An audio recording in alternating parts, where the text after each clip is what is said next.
तो last class में हमने एक आर्टिकल 265 के बारे में पढ़ा था। ऑनलाइन में सभी को गुड मॉर्निंग भाई। Good morning Elvin. ऑनलाइन कैसे हो आज तुम? Nisha, Sandhya, Athira, Rehan, Rujal, Vanshika, Pallavi good morning. Rudransh good morning. Good morning Saloni. Good morning Anchal भाई। बाकी सभी को भी good morning. Good morning Mehul, Brijesh.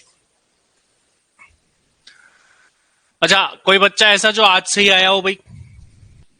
पिछली क्लास देख रखी है? दो, ठीक है।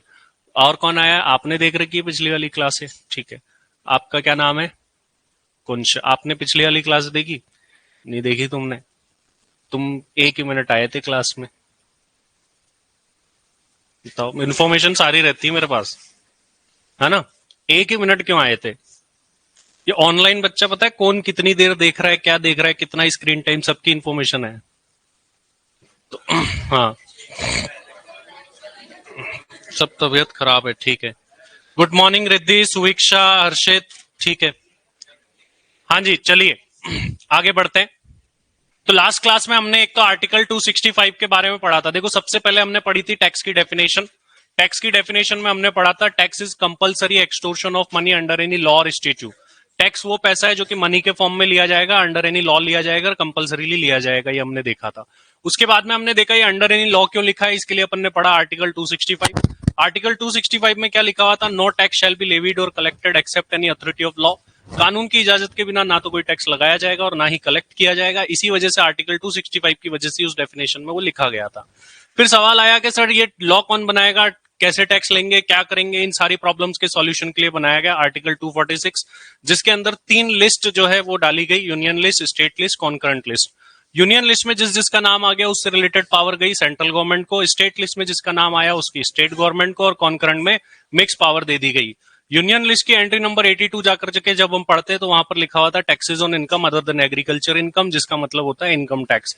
उसी में एक और एंट्री थी, एंट्री नंबर 83, वहां पर लिखा था taxes on import and export, जिसका मतलब होता है कस्टम ड्यूटी। फिर अपन स्टेट लिस्ट की एंट्री नंबर 46 जब जाकर के पढ़ते तो वहां पर लिखा हुआ था टैक्सेस ऑन एग्रीकल्चर इनकम। ये बातें सारी पढ़ने के बाद में अपन आगे बढ़े थे और देखा था कि ये जीएसटी की पावर कहां पे है। तो जीएसटी की पावर कहीं भी नहीं थी। जीएसटी की पावर पहले कॉन्स्टिट्यूशन में अमेंडमेंट करके इंसर्ट करनी पड़ती, इसलिए 122nd अमेंडमेंट बिल आया। फिर वो अप्रूव होकर के 101 अमेंडमेंट एक्ट बन गया। उसके बाद में 2 आर्टिकल डाले गए, 246A1 जो कि मिक्स पावर देता था किसको? सेंट्रल और स्टेट को, कि भाई आप इंट्रा स्टेट सप्लाई के ऊपर जीएसटी लगा सकते हैं। और 246A2 में एक्सक्लूसिव पावर दी गई थी सेंट्रल गवर्नमेंट को आईजीएसटी लगाने की। यहां तक की सारी बातें सभी को क्लियर है? चलिए अब आगे बढ़ते हैं, देखिए आगे के टॉपिक। पावर ऑफ जीएसटी की बात अपन कर चुके हैं। अब अपना अगला टॉपिक है administration of tax system. Administration of tax system का मतलब क्या है बेटा? कि इसको एडमिनिस्ट्रेट कौन करेगा, देखेगा कौन, देख रेख कौन करेगा, कौन सी अथॉरिटी है जो इसको देखेगी, संभालेगी, उसके बारे में देखने वाले हैं अपन। एडमिनिस्ट्रेशन में कौन कौन आता है? बहुत ही सिंपल है, थ्योरेटिकल टॉपिक है, एमसीक्यू बन सकता है अगर बनेगा तो। देखो, इस वाला ये टॉपिक है, ज्यादा समझ में तो नोट करते ही आ जाएगा आपको क्या है। देखो, टैक्स सिस्टम के अंदर सबसे ऊपर कौन होता है? ये तो हेडिंग हो गई, जब आप नोट करेंगे तो ये हेडिंग डालेंगे। अब सबसे ऊपर जो आता है, सारा टैक्स का पैसा कौन सी मिनिस्ट्री को जाता है? Ministry of finance. Finance minister कौन है? Nirmala Sitharaman. Ministry of finance. अब सबसे ऊपर तो है मिनिस्ट्री ऑफ फाइनेंस टैक्स के अंदर। अब मिनिस्ट्री ऑफ फाइनेंस ने अपने अंडर में एक डिपार्टमेंट बना रखा है जिसका नाम है डिपार्टमेंट ऑफ रेवेन्यू।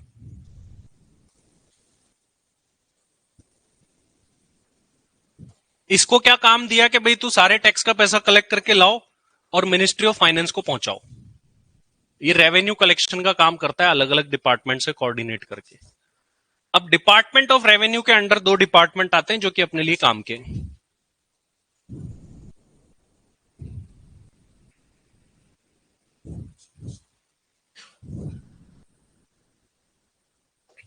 एक का नाम है सीबीडीटी।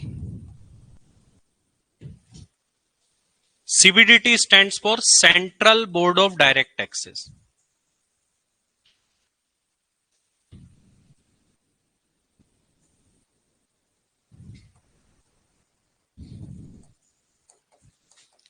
इसका नाम आप काफी ज्यादा सुनेंगे अब।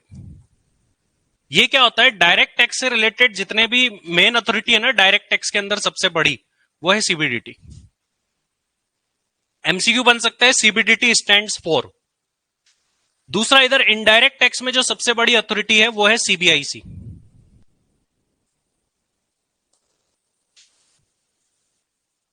Central board of indirect taxes and customs. इससे भी एमसीक्यू बन सकता है सीबीआईसी स्टैंड्स फॉर। तो अब सीबीआईसी का मतलब central board of indirect taxes and custom. अच्छा, करते क्या है सर, ये किससे रिलेटेड एडमिनिस्ट्रेशन देखेंगे, सवाल ये भी है।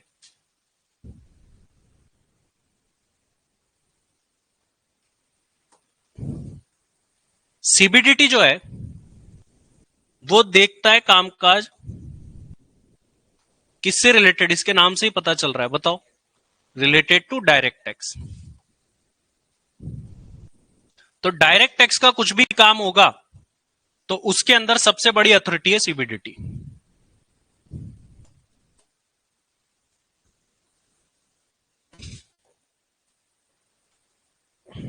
और इनडायरेक्ट टैक्स से related CBIC.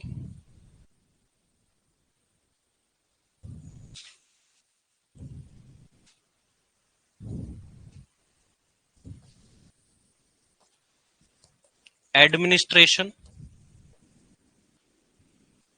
Related to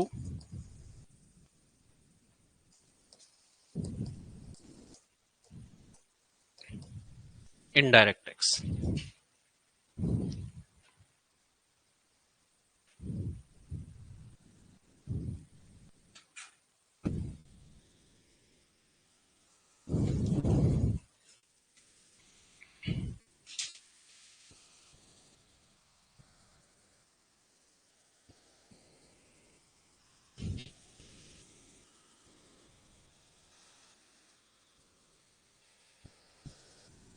yes Elvin, GST के अंदर जो 122nd बिल है उसका मतलब यह है कि इससे पहले 121 बार बिल आ चुके हैं। ये 122वें नंबर का था, ये प्रपोजल था बिल, और जब ये प्रपोजल अप्रूव हुआ तो अप्रूवल में इसका नंबर 101 था। तो वो बिल अप्रूव होने के बाद एक्ट बन जाता है। जो आपने लिखा है बिल्कुल सही है।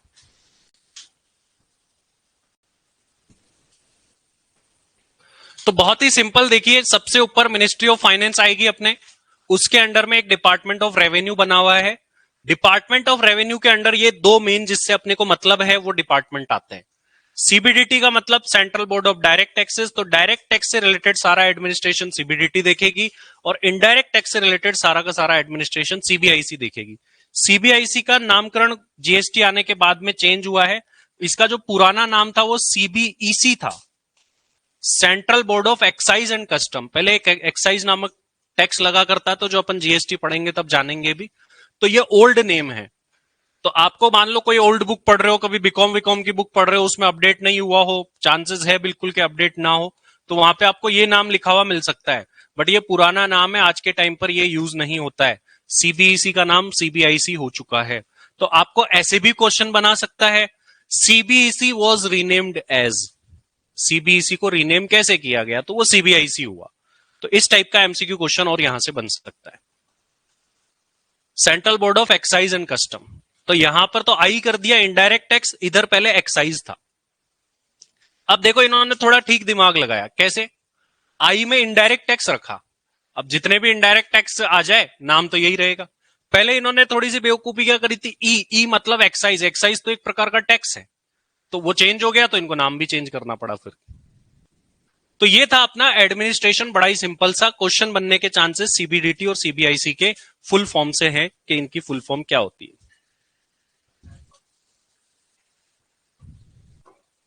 इनकम टैक्स ऑफिसर, जैसे एक तो आपके नाम में ही है कि वो इनकम टैक्स के हैं, है ना। जीएसटी के ऑफिसर अलग से होते हैं, इनकम टैक्स के ऑफिसर अलग होते हैं, ऑफिस ही अलग अलग होते हैं इनके।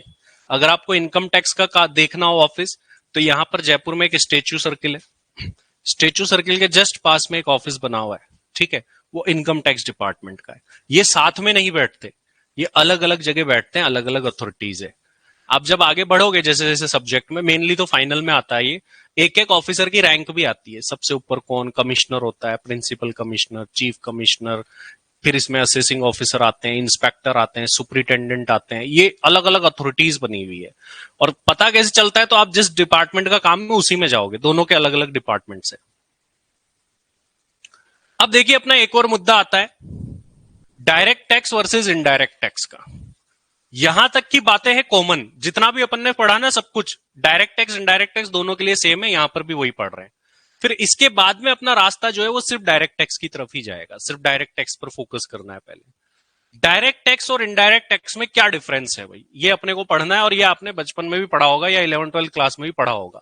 तो आपको क्या पता है पहले वो बताओ, डायरेक्ट टैक्स और इनडायरेक्ट टैक्स में क्या डिफरेंस है, थोड़ा बहुत भी जो भी आप सोच सकते हैं। बिल्कुल सही बात। और बताइए, और कोई पॉइंट आप सोच पा रहे हैं? मैन्युफैक्चरिंग इंडस्ट्री में नहीं, ये तो गलत है। देखो दोनों टैक्स हर जगह है, जहां भी पैसा कमाया जा रहा ना दोनों टैक्स है। और कोई? चलिए अपन डिफरेंसेस देखते हैं, डायरेक्ट टैक्स और इनडायरेक्ट टैक्स में क्या डिफरेंस है।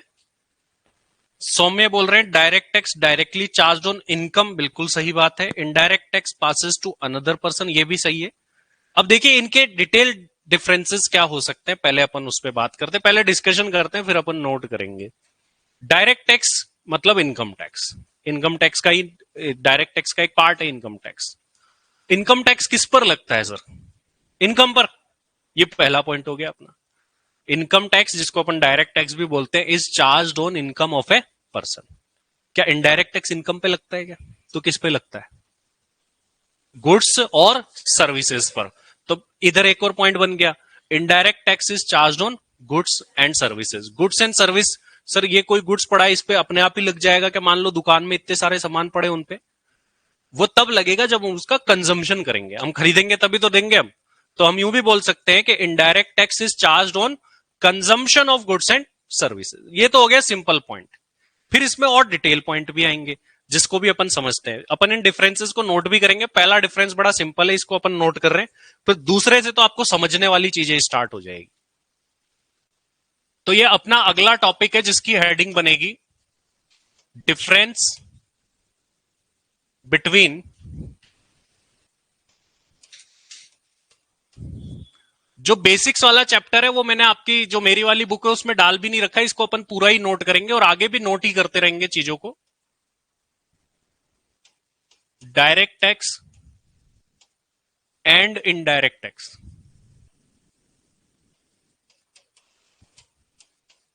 और बहुत जल्द आपका 2 या 3 क्लास के बाद में टैक्स कैलकुलेशन आने वाला है, प्रैक्टिकल पार्ट। ये तो अभी आप कंसेप्ट बिल्ड कर रहे हैं बेसिक वाले, क्योंकि कई लोग इतना पढ़ के सोचेंगे अच्छा है तो थ्योरी होगा, थ्योरी नहीं है भाई बिल्कुल भी।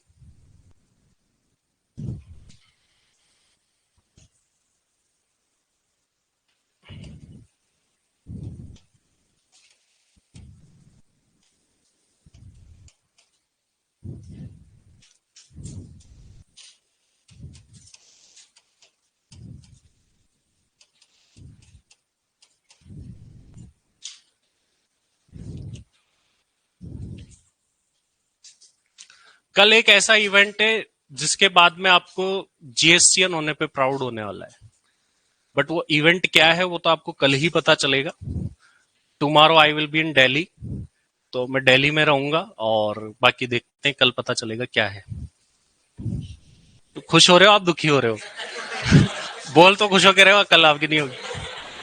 उसमें आपके वो सेमेस्टर एग्जाम की एक्स्ट्रा क्लास लगाएंगे। जिन भी लोगों के सेमेस्टर एग्जाम है ना भाई, उनकी अलग से भी क्लास लगेगी, ये नहीं है कि इजी में हो गया। तो वो एक्स्ट्रा क्लास भी लगानी, और वो थोड़ी फास्ट भी होगी एक्स्ट्रा वाली क्लासेस, क्योंकि आपको उसमें बहुत टाइम नहीं है आपके पास। तो डायरेक्ट टैक्स और इनडायरेक्ट टैक्स के बीच में डिफरेंस जानते हैं भाई। पहला डिफरेंस अपन डिस्कस कर चुके हैं जो कि बड़ा सिंपल भी है। हाँ जी, पहला डिफरेंस क्या है? डायरेक्ट टैक्स में क्या डिफरेंस था? डायरेक्ट टैक्स किस पे चार्ज होता है? इनकम। तो पहला डिफरेंस बन गया direct tax is charged on income of a person. Person को ऐसे बॉक्स में रख लेना बंद करके। क्यों सर? देखो दिखने में तो चीजें सिंपल दिखती है, पर्सन क्या ही इंपॉर्टेंट होगा, आगे जाके मैं बताऊंगा आपको, पर्सन के बारे में भी पढ़ेंगे।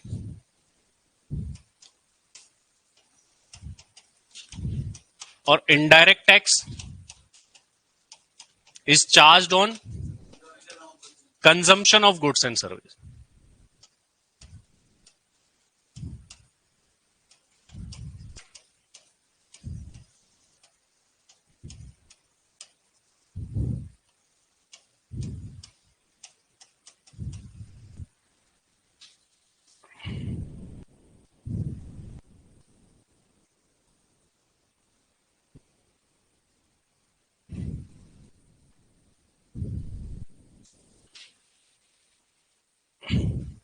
सेकंड पॉइंट, इसको समझते हैं। सेकंड पॉइंट डायरेक्ट टैक्स में है, burden of direct tax can not be passed on. Burden of direct tax can not be passed on का मतलब क्या है, इसको समझते हैं। आप इधर आओ आगे। अभी जैसे मान लो, क्या नाम था आपका? जतिन। जतिन ने मान लो कोई इनकम कमाई, ये सीए में बन गया, इसकी इनकम है 10 लाख रुपए। ठीक है, ये मेरे पास आके बोलता है कि सर मेरे को तो इनकम टैक्स की ज्यादा नॉलेज नहीं है, एक काम करो मेरा टैक्स आप ही भर दोगे क्या? बोले कहां से पैसे तू देगा? बोले नहीं, पैसे भी सर आप ही दे दो ना, आप बड़े हो। तो ऐसा पॉसिबल है क्या? मतलब बर्डन इसका है, इसकी जिम्मेदारी है, तो इसी को भरना है टैक्स। ये ऐसे मान लो आप कोई छोटा बच्चा है, बोले ये सर है ना इनकम कमाई इसने, मान लो ये बोले सर मैं तो छोटा हूं बच्चा, मेरे को पता ही नहीं, मेरे तो मेरे पापा भरेंगे। जैसे होता ना किसी बच्चे को फीस को बोले सर मेरे पापा भरेंगे, मैं कहां से भरूंगा, मैं तो छोटा बच्चा हूं। तो मान लो इसने कोई परफॉर्मेंस दी कहीं पर, है ना, बढ़िया परफॉर्मेंस दी, किसी रियलिटी शो में चल गया, बढ़िया डांस करता है, सिंगिंग करता है, और मान लो वहां से इसको प्राइज मिल गया भाई, और इसने बढ़िया एक रियलिटी शो जीत लिया 50 लाख रुपए का। अब ये आया, मैंने इसको पकड़ लिया, बोले 50 लाख रुपए पे टैक्स देना है तुमको। बोले ये क्या होता है? मेरे पापा देंगे, मैं नहीं दूंगा, ये उनसे मांगो आप। बोले नहीं भाई ऐसा नहीं हो सकता, टैक्स तुमको ही देना पड़ेगा। इसका मतलब क्या हुआ कि डायरेक्ट टैक्स जो इनकम कमाता है उसी को देना होता है, डायरेक्ट टैक्स का बर्डन पास ऑन नहीं हो सकता। इसने इनकम कमाई है तो टैक्स भी कौन देगा? यही देगा। ठीक, माइनर का एक कंसेप्ट आएगा आगे जाकर के। आपको एक और चीज, चलो अभी पूछा है तो मैं बता ही देता हूं। जैसे माइनर, आप में से कौन कौन माइनर है? 1 2 3। देखो वोट वोट देने के लायक भी नहीं हुए, शादी के लायक भी नहीं हुए हो ना। तो जैसे मान लो ये माइनर है, इसने इनकम कमाई, ध्यान से सुनिएगा, क्या नाम है आपका? पलक। पलक के नाम पे इनके पापा ने एफडी करा दी 5 लाख की, उस पे आया इंटरेस्ट। इंटरेस्ट आ गया 10% का, लेट सपोज, आता कम है वैसे, तो 5 लाख पे 10% 50,000 रुपए का इंटरेस्ट आया। टैक्स कौन देगा उसमें? ये नहीं देगी पेरेंट्स, पापा भी नहीं, पेरेंट्स। और पेरेंट्स में कौन से वाले सर? मम्मी देगी, पापा ये जाके बोले मम्मी मेरी फेवरेट है, मैं तो मम्मी से टैक्स दिलवाऊंगी, ऐसा नहीं हो सकता। फिर जिस भी पेरेंट की टोटल इनकम ज्यादा हो, बैठ जाओ, जिस भी पेरेंट की टोटल इनकम ज्यादा होगी ना, इनकी इनकम जाके उसमें जोड़ देते हैं, फिर उस पेरेंट से टैक्स लेते हैं। लेकिन अब मान लो पलक को सिंगिंग पसंद है, पलक ने सिंगिंग करी कहीं पे, ठीक है, इंडियन आइडल में चली गई, इंडियन आइडल बन गई, 50 लाख रुपए मिल गए, सर टैक्स कौन देगा? पलक ही देगी। बोले सर ये क्या बात हुई? देखो आगे जाके मैं आपको एक क्लबिंग ऑफ इनकम में बताऊंगा कि जब आप खुद के स्किल और टैलेंट से पैसा कमा रहा है कोई माइनर, तो टैक्स उसी को देना है, और उसके रिटर्न पे जो साइन है वो पेरेंट्स करते हैं। लेकिन बिना स्किल और टैलेंट के अगर कोई पैसा कमा रहा है माइनर, तो फिर वो इनकम ले जाके पेरेंट्स में जोड़ देते हैं। ऐसा क्यों करते हैं, इसका कारण भी मैं आपको आगे बताऊंगा। जैसे कई लोग होते हैं ना कि भाई ये मेरा पैसा मेरे अकाउंट में मत डालो, मेरे बेटे के अकाउंट में डाल दो, बच्चे के अकाउंट में डाल दो, ताकि मेरी इनकम कम दिखे और मेरा टैक्स कम बने। तो अब लोग क्या करते हैं, इनकम टैक्स वालों में भी दिमाग है, उन्होंने क्या प्रोविजन बना रखा है, माइनर से तो हम टैक्स लेंगे ही नहीं, माइनर की इनकम किस में जोड़ेंगे? उस पेरेंट की इनकम में जिसकी इनकम ज्यादा है। मतलब मान लो मम्मी पापा में से मम्मी की ज्यादा है, तो मम्मी में ऐड कर देंगे ले जाके। और पापा की ज्यादा है तो पापा में ऐड कर देंगे। हाँ, लेकिन मान लो सर अब पापा बोल रहे हैं तो स्किल और टैलेंट से कमाया है, बोले फिर नहीं लेंगे, फिर इन्हीं को देना है। ये आगे का जाकर के पॉइंट आ गया। अभी देखिए यहां पर पॉइंट क्या बन करके आता है कि इनकम टैक्स का बर्डन पास ऑन नहीं हो सकता, या डायरेक्ट टैक्स भी जिसको बोलते हैं बर्डन पास ऑन नहीं हो सकता। तो ये बनता है अपना second point, burden of direct tax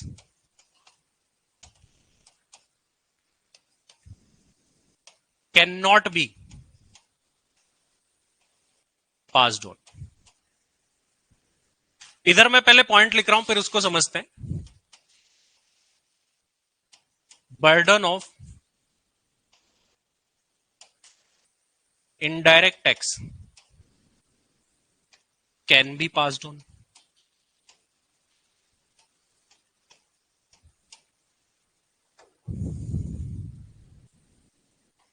इसका मतलब क्या है देखिए समझते हैं। Burden of indirect tax can be passed on का मतलब, अब देखिए इसको अपन एक एग्जांपल से समझेंगे तो सभी का एग्जांपल को समझने पर ध्यान होना चाहिए। देखिए एक एग्जांपल लेते हैं, उससे समझते हैं। कोई भी चीज बनती है तो उसको बनाता कौन है? जो बनाने वाला होता है उसको क्या बोलते हैं अपन? मैन्युफैक्चरर। ठीक है, तो देखो अगर कोई भी प्रोडक्ट बनता है तो वो सबसे पहले तो मैन्युफैक्चरर के पास होता है, फिर मैन्युफैक्चरर आगे सेल करता है किसको? होलसेलर को। ये मान लो होलसेलर है,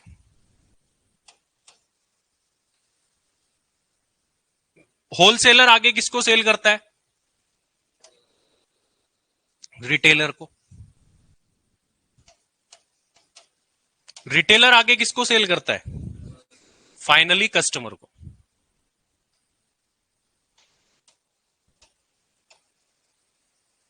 ये प्रोसेस होता है पूरा का पूरा। अब इसको ध्यान से समझिएगा। देखो एक पेन दे दो मुझे, थोड़ा 10 रुपए का तो होना चाहिए कम से कम, है क्या? 10 का ही ठीक है। तो ये 10 रुपए का पेन है मान लो, 10 रुपए का तो आपको मिला है ना, ठीक है। तो क्या ये 10 का ही बना होगा? नहीं बना होगा। लेट सपोज करिए कि मैन्युफैक्चरर की जो कॉस्ट आई थी इसको बनाने पे, वो आई होगी लगभग लगभग 2 या 3 रुपए, ठीक है, मैक्स टू मैक्स, और सस्ती भी हो सकती है। क्या 3 रुपए में ही इसने होलसेलर को दिया होगा? क्या इसने क्या जोड़ा होगा अपना इसमें? प्रॉफिट। प्रॉफिट मान लो होलसेलर तो बड़ा, मैन्युफैक्चरर तो बड़े लेवल पे काम करता है, 1 रुपए का प्रॉफिट। क्या 4 रुपए में दिया होगा क्या इसको? इसकी प्राइस तो कितनी होगी? 4। बोले सर 4 में भी नहीं दिया, इसने इस पे लगाया जीएसटी। जीएसटी लेट से इस पे लग गया 1 रुपए, तो जो सेलिंग प्राइस हुई वो ही 5 रुपए। 5 रुपए में मैन्युफैक्चरर किसको बेचेगा? इसको, होलसेलर को। होलसेलर के लिए सर कॉस्ट कितनी होगी? अब ध्यान से समझना भाई, किसी को आंसर नहीं देना है, गलत ही दोगे क्योंकि। अब होलसेलर के लिए सर कॉस्ट कितनी? ध्यान से समझिएगा। सर ये जो 1 रुपए का जीएसटी है ये कॉस्ट है कि नहीं है, सवाल ये। तो जैसे होता ना कि अपन कोई चीज खरीदी और कैशबैक मिल जाता है, वैसे ही बिजनेसमैन को जो भी जीएसटी उन्होंने पे कराया अपने इनपुट पे, उसका कैशबैक मिलता है, मतलब क्रेडिट मिलता है। कैसे मिलता है अभी समझना, देखो ध्यान से। इसके लिए कॉस्ट में अभी 4 रुपए ले रहा हूं, कॉस्ट में जीएसटी नहीं जोड़ रहा हूं। क्यों नहीं जोड़ रहा हूं अभी बताता हूं। फिर ये अपना प्रॉफिट जोड़ेगा, लेट से ये भी 1 रुपए का प्रॉफिट कमाएगा, तो प्राइस हो गई कितनी? 5 रुपए। और ये मान लो यहां पर जो जीएसटी लग रहा है ना, तो 2 रुपए हो गया, तो सेलिंग प्राइस कितनी? 7 रुपए हो गई। अब इसको ध्यान से समझना, ये सर देखो जो भी जीएसटी बिजनेसमैन कलेक्ट करते हैं क्या खुद के पास रखते हैं क्या? वो क्या करके क्या करते हैं? उसको जमा कराते हैं सरकार। इसने 1 रुपए का जीएसटी लिया, ये गवर्नमेंट को डिपॉजिट करा देगा। सर ये क्या करेगा? इसका जीएसटी बनता कितना है? 2, इसमें से होगा -1, 1 रुपया लेस। सर जो ये पीछे आप जो भी बिजनेसमैन, ध्यान से सुनिएगा, जो भी बिजनेसमैन अपने इनपुट्स के ऊपर जीएसटी पे करता है उसे उसका क्रेडिट मिल जाता है। आपने कई जगह मार्केट में देखा है कि ये चीज ले रहे हैं घर के लिए, एक काम करो बिजनेस के नाम से ले लो। देखा है ऐसा आपने? नहीं देखा तो देख लोगे, अभी समझ जाओगे थोड़ा जगह। बिजनेस के नाम से क्यों लेते हैं? सपोज करो कि मुझे एक एसी लेनी है 1 लाख रुपए की, ठीक है, 18% का उस पर जीएसटी लगेगा, एक 18 की पड़ेगी। अब 18,000 का जो जीएसटी अपन ने भर दिया वो तो भर दिया, लेकिन बिजनेस में क्या होता है कि आप जो जीएसटी पे करके आते हो ना, उसका आपको क्या मिल जाता है? क्रेडिट। क्रेडिट कैसे मिलता है सर? अब मैं भी तो आगे कोई सर्विस दे रहा हूं। मान लो आपकी फीस के ऊपर, किसी की फीस के ऊपर जीएसटी बन गया टोटल मिला के 50,000 का, तो मैं सरकार को क्या बोलूंगा पता है? मेरा जीएसटी बनता है 50,000 लेस, मैंने एक इनपुट खरीदा था मेरे बिजनेस के लिए, उस पर जीएसटी दिया 18,000, लेस कर दो इसको, तो फिर जो बचेगा वही जीएसटी मुझे पे करना पड़ता है। तो जब भी आप बिजनेस में कोई चीज खरीद के लाते हो ना, तो उस पर जो भी जीएसटी भरते हो उसका क्या मिल जाता है? क्रेडिट। जैसे आप कैशबैक समझते हो नॉर्मल लैंग्वेज में, कैशबैक के जैसे मिलता है, और इसी को नाम दिया गया है क्या? Input tax credit. पूरा डेडिकेटेड चैप्टर है जीएसटी के अंदर इसका। सर ऐसे तो फिर है ना, कोई भी हर व्यक्ति बिजनेस के नाम से ही चीज खरीदेगा, क्रेडिट ले लेगा, ऐसे आपके मन में कई सवाल आएंगे। बोले सर जब आप पार्टी देते हो तो एक कचौरी समोसे मंगाते हो, उस पर जो जीएसटी है क्या उसका भी क्रेडिट ले लेते हो क्या? नहीं मिलता। क्यों नहीं? कुछ ब्लॉक भी है, ऐसे हर एक को थोड़ी ना देंगे। ऐसे तो मैं कल को कपड़े भी बिजनेस के नाम से ले आऊंगा, अब वो जीएसटी वाले आएंगे, बताओ कहां पहने ज्ञान सागर क्लासेस में कपड़े? बोले मैं हूं तो सही। ये पॉसिबल नहीं है। तो आपको लेकिन एक बड़ी पते वाली बात पता होनी चाहिए कि जो भी बिजनेसमैन, आप नहीं, कस्टमर नहीं, बिजनेस टू बिजनेस जो ट्रांजेक्शन होते हैं, उसमें आप खरीदते टाइम कोई भी जीएसटी पे करके आते हो ना, उसका आपको क्या मिल जाता है? क्रेडिट। रिफंड नहीं मिलता। रिफंड और क्रेडिट में फर्क है। कैसे फर्क है?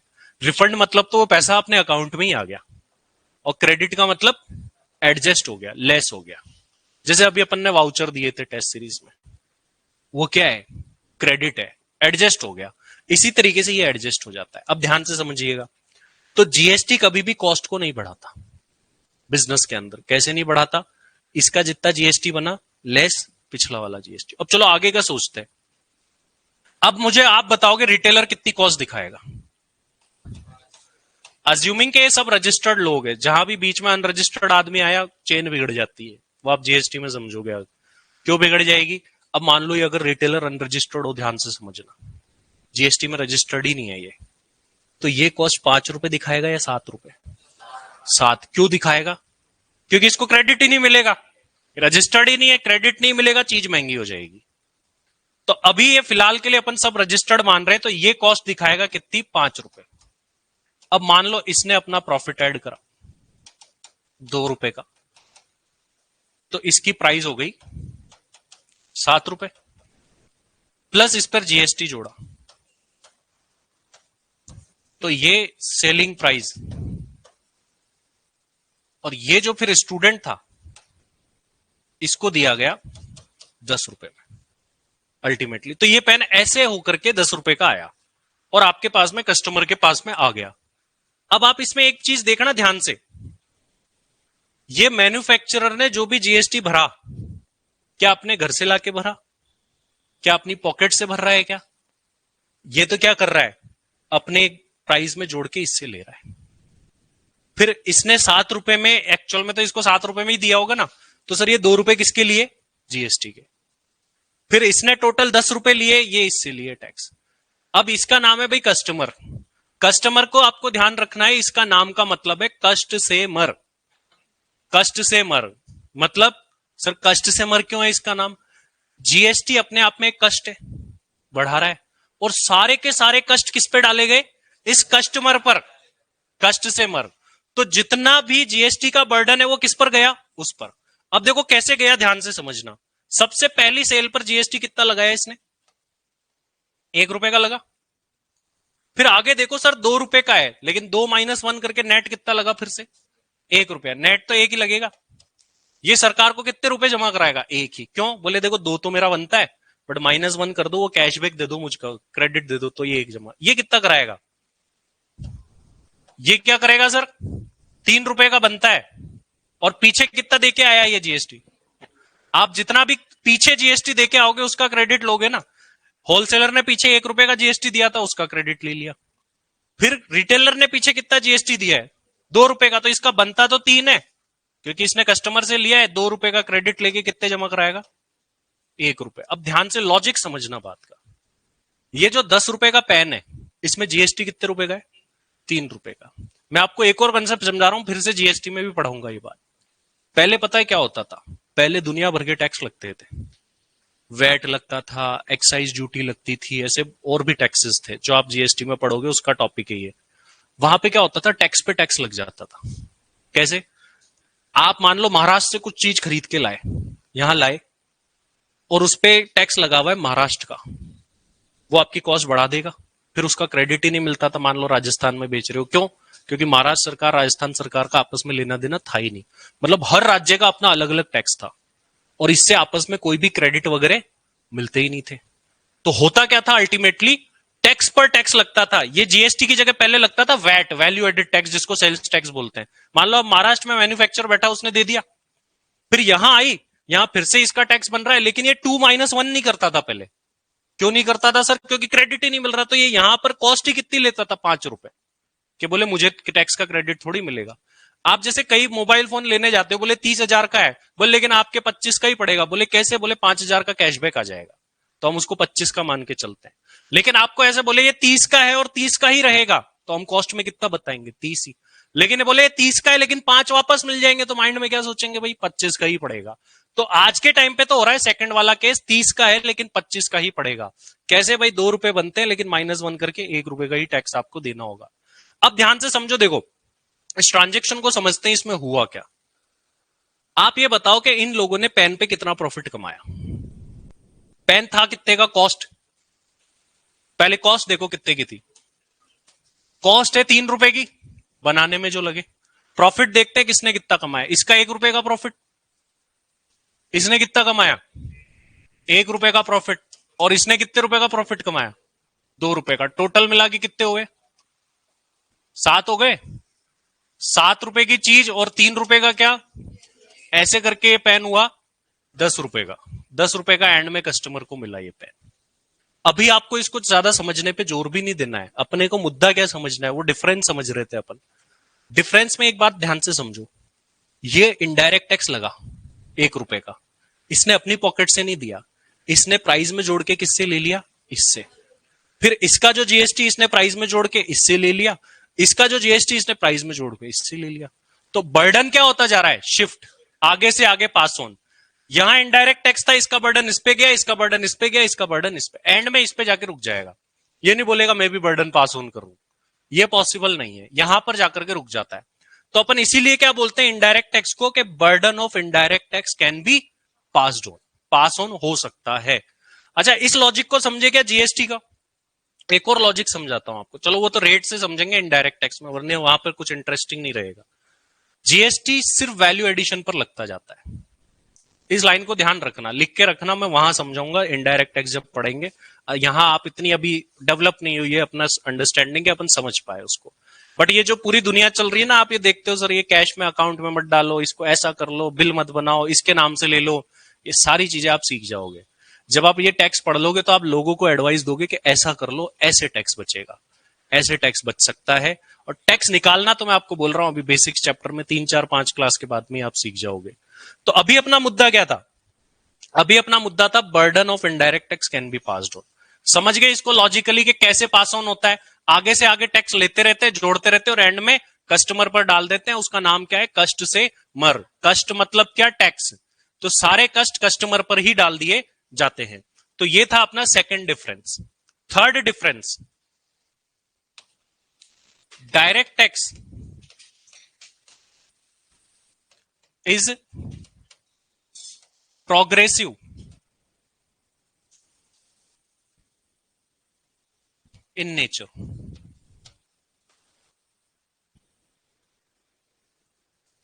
और इधर है indirect tax is regressive in nature.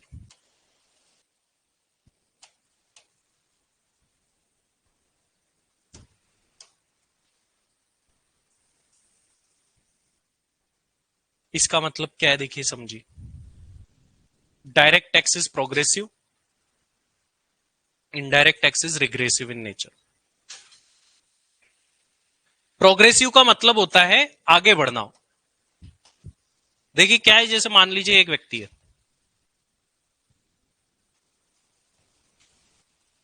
ये सीढ़ी है, इसको ऊपर जाना है, तो ये क्या करेगा, यहां से एक एक सीढ़ी चढ़ेगा, ऊपर चला जाएगा। ठीक है, तो ये क्या कर रहा है, प्रोग्रेस कर रहा है, ऊपर जा रहा है। अब यहां पर देखो क्या है, ये यहां पर प्रोग्रेस कर रहा है, तो इसको ऊपर जा रहा है, तो इसको बोलते हैं प्रोग्रेसिव इन नेचर। ठीक है, अभी इनकम टैक्स में क्या होता है, जैसे मान लो आपकी इनकम प्रोग्रेस कर रही है, तो उसके साथ में टैक्स भी प्रोग्रेस करेगा। इसका मतलब क्या है सर, कम इनकम है तो कम टैक्स लगेगा, ज्यादा इनकम है तो ज्यादा टैक्स लगेगा। आप जाके पढ़ोगे आगे जाकर के 3 लाख रुपए तक तो टैक्स ही नहीं है, जीरो टैक्स। तो मान लो कोई 3 लाख रुपए तक की इनकम कमाता है तो उस पर कोई टैक्स ही नहीं लगता, जीरो। फिर 3 लाख से चालू होता है धीरे धीरे 5%, 10%, 15%, ऐसे धीरे धीरे बढ़ाते हैं। तो जैसे जैसे इनकम प्रोग्रेस करती है वैसे वैसे डायरेक्ट टैक्स की रेट भी प्रोग्रेस करती है। हर व्यक्ति के लिए समान नहीं है, अमीर लोगों पर और ज्यादा टैक्स लगता है और गरीब लोगों पर कम टैक्स लगता है। तो जैसे जैसे इनकम प्रोग्रेस करती है वैसे वैसे ही डायरेक्ट टैक्स की रेट्स भी प्रोग्रेस करती है, इसलिए डायरेक्ट टैक्स को क्या बोलते हैं, प्रोग्रेसिव इन नेचर। इसी बेसिक चैप्टर में आप आगे जाकर के ये सारी टैक्स की रेट भी पढ़ने वाले हो। वहां अपन देखेंगे कि इतनी इनकम है तो इतने परसेंट से टैक्स, इससे ऊपर गई तो इतना परसेंट, इससे ऊपर गई तो इतना परसेंट। तो इसीलिए इसको क्या नाम दिया गया, प्रोग्रेसिव। अब रिग्रेसिव की बात करते हैं। जैसे मान लो आज डोमिनोज के पिज्जा का अपन ने एग्जाम्पल लिया था लास्ट क्लास में। अब डोमिनोज में पिज्जा खाने एक तो गया अमीर आदमी, बहुत पैसा है उसके पास, उसने वही ऑर्डर करा जो सेम था, और एक गया गरीब आदमी, उसने भी वही ऑर्डर करा, दोनों अलग अलग टेबल पर बैठ के खा रहे। क्या दोनों का जीएसटी अलग अलग लगाया जाएगा, क्या सेम ही लगेगा भाई। मतलब ये हो गया कि ये कोई अमीर हो या गरीब हो उसमें कोई भेदभाव नहीं करता, इनडायरेक्ट टैक्स की रेट सबके लिए समान है, किसी के लिए कोई भी भेदभाव नहीं होता है। इसीलिए जब भेदभाव नहीं होता, सबके लिए समान होता है, उसी को रिग्रेसिव इन नेचर बोला जाता है। तो डायरेक्ट टैक्स आपको पूछ ले कोई कि भाई प्रोग्रेसिव इन नेचर क्यों होता है, तो हम क्या जवाब देंगे कि जैसे जैसे इनकम बढ़ती है वैसे वैसे इनकम टैक्स या डायरेक्ट टैक्स की रेट भी बढ़ती है, इसीलिए वो प्रोग्रेसिव होता है नेचर में, और इनडायरेक्ट टैक्स सबके लिए सेम होता है। ठीक है, इसको अपन नोट में भी लिख लेंगे अभी अलग से, पहले ये डिफरेंसेस यहां पूरे कर ले, फिर मैं आपको एंड में जब ये फॉर्मेट खत्म होगा वहां पर लिखेंगे। फोर्थ डिफरेंस बन रहा है, tax evasion is possible. Tax evasion मतलब लिख लेना सिंपल शब्दों में, टैक्स चोरी। Tax evasion is not possible. Income tax में टैक्स चोरी हो सकती है क्या, बोले सर लगभग लगभग तो सभी करते हैं। कोई व्यक्ति अपनी कौन पूरी इनकम सही बताता है रिटर्न में, कोई नहीं बता रहा लगभग लगभग। तो भाई कमाए 10 लाख बताएगा 6 लाख, तो 4 लाख नहीं बताए, इसको क्या बोलते हैं, टैक्स इवेजन। मतलब इनकम टैक्स में हम इनकम को क्या कर सकते हैं, कम बता सकते हैं, क्योंकि इनकम टैक्स को एक सेल्फ असेसमेंट टैक्स बोला जाता है। सेल्फ असेसमेंट टैक्स का मतलब क्या होता है, खुद ही इनकम बताएंगे और फिर खुद ही टैक्स निकालेंगे और जमा करा देंगे। तो फिर सर ऐसे तो कोई कौन सही बताएगा, वो तो सही बात है। अब मान लो 140 करोड़ लोगों को पकड़ भी तो थोड़ी सकती है सरकार, तो इतने लोगों तक जाएंगे तो इनको पकड़ने के लिए कितने करोड़ों लोग लगेंगे, तो पॉसिबल ही नहीं है। तो इसलिए सैंपल बेसिस पे कुछ लोगों को पकड़ते हैं, फिर उनकी चेकिंग होती है, अदरवाइज चेकिंग नहीं होती इनकम टैक्स में, सैंपलिंग बेसिस पर होता है जो भी काम। तो यहां पर क्या बोल रहा है, टैक्स इवेजन इज पॉसिबल, मतलब आप अगर इनकम टैक्स में इनकम कम बताओगे, बता सकते हो, बहुत ज्यादा पॉसिबिलिटीज है। पकड़े जाओगे तो बात अलग है, वो अपन आगे देखेंगे कि भाई ब्लैक मनी पे क्या टैक्स लगता है वगैरह।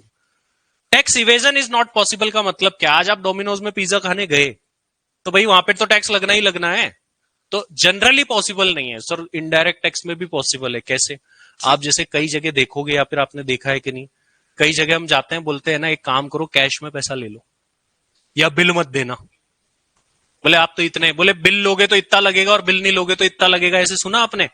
वो क्या है, बिल देंगे तो फिर जीएसटी लगाना पड़ेगा, और बिल नहीं लेंगे तो बस बात खत्म, बोले कैश में दे दो बात खत्म। अब उससे देखो फर्क क्या पड़ता है, आप सामने वाले के पॉइंट से सोचो, अपन ने कोई 10,000 की चीज ली किसी शोरूम से, बोलता है बिल लोगे तो 10,000 पे 18% लगाऊंगा, तो 11,800 का दूंगा, और बिल नहीं लोगे तो 10 का ही दूंगा। आप क्या चूज करोगे भैया, आम आदमी, बोले मेरे को तो 10 का दे दो, ठीक है आपने 10 का ले लिया, आपको ही फायदा उसको ही फायदा, कैसे, वो 10,000 की सेल्स अपनी बुक्स में ही नहीं दिखाएगा, जब वो 10,000 की सेल्स अपनी बुक्स पे नहीं दिखाएगा तो वो इनकम टैक्स वालों को भी नहीं दिखाएगा ये सेल्स, और इनकम टैक्स वालों को वो सेल्स नहीं दिखाएगा तो उधर इनकम टैक्स भी बच गया, और इधर से जीएसटी आपका बच गया, तो ठीक है उसका भी बच गया, उसको भी नहीं देना पड़ा, क्योंकि जीएसटी तो वो क्या करता, आपसे लेके सरकार को देता, उसका तो कुछ लेना देना है ही नहीं।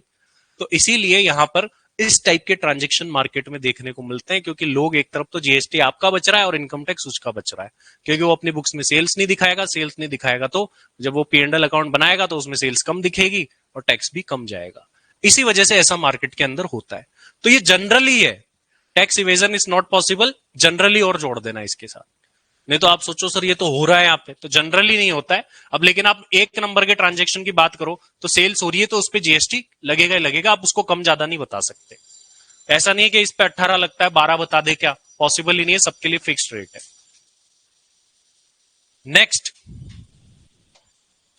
नेक्स्ट पॉइंट लिखूंगा, अभी समझेंगे नहीं, आगे वाली क्लास में जाके समझ में आएगा आपको पॉइंट, तो लिख के छोड़ रहे हैं क्योंकि आगे जब आप पढ़ोगे तब आपको अपने आप ये समझ आ जाएगा।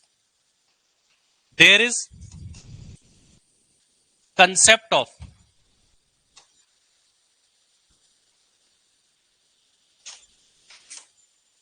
Previous year and assessment year.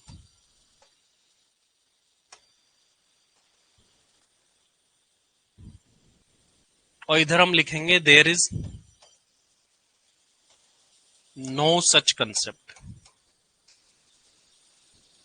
ये आपको आगे जाकर के समझ में आएगा, अभी ऊपर ऊपर से बता देता हूं। इनकम टैक्स में क्या होता है, क्या हर रोज इनकम टैक्स जमा कराना होता है क्या? पहले एक साल कमाओ फिर अगले साल जमा कराओ टैक्स, ऐसे होता है इनकम टैक्स में। लेकिन ये तो हर रोज ही जमा होता है। तो इसमें क्या होता है, पहले एक साल कमाते हैं अगले साल जमा कराते हैं। ये प्रीवियस ईयर असेसमेंट ईयर पढ़ेंगे, अभी अपन आगे आ रहे हैं, अगली क्लास में आ जाएगा ये। और यहां पर ऐसा कोई कंसेप्ट ही नहीं है, इधर तो हर रोज ही जमा कराते हैं। ऐसा नहीं बोलते कि इस साल तो खरीद लो फिर अगले साल पूरा जीएसटी जमा कराना, ऐसा नहीं है इधर। तो ये आगे होल्ड के फिर भी है ये पॉइंट, आगे आने वाली क्लास में आप ये प्रीवियस ईयर असेसमेंट ईयर समझ लेंगे तो आसानी से आपको आ जाएगा। सिक्स्थ है एग्जाम्पल, कि भाई डायरेक्ट टैक्स का एग्जाम्पल क्या है, इनकम टैक्स।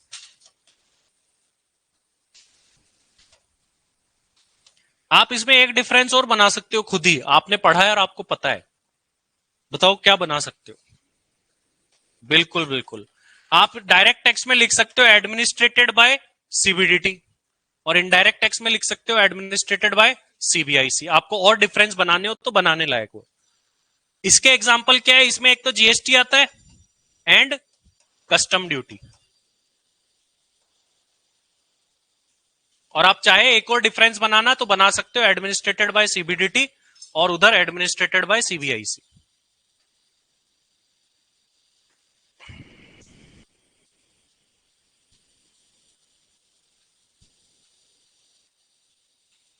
यहां तक कि जितनी भी बातें अपन ने करी है ये जनरलाइज है, मतलब चाहे आप डायरेक्ट टैक्स पढ़ो या इनडायरेक्ट टैक्स पढ़ो, इतनी बात तो दोनों में ही कॉमन है।